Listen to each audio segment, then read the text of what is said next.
এক বুজুর্গ বলছিলেন যে হে আল্লাহর বান্দা, দুনিয়ার যন্ত্রণার পেরেশানির কারণে যদি মানুষ বলে যে যদি মরে যাইতাম ভালো ছিল, মানুষ বলে না এরকম যে এত পেরেশানির চাইতে এত দুঃখের চাইতে মরে গেলে ভালো ছিল।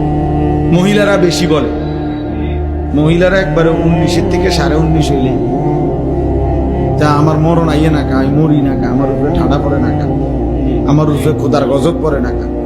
বেডির গজব মেডি নিজেই দেয়। মহিলাদের এই বদ অভ্যাস বেশি। হ্যাঁ, মানে মৃত্যু কামনা করে বেশি, বুঝেন নাই, মরণ কামনা করে বেশি। তাহলে ওই আল্লাহর ওলি বলছেন যে হে আল্লাহর বান্দা, দুনিয়ার পেরেশানির থেকে তো তুমি মনে মনে কামনা করিলা যে যদি মরে যাইতাম, পেরেশানি মুক্ত হইতাম। তিনি বলছেন হে আল্লাহর বান্দা, যদি কবরে গিয়ে কবরের আযাব শুরু হয়, তখন তুমি ওই আযাব থেকে বাঁচবার জন্য এবার কি চাইবে?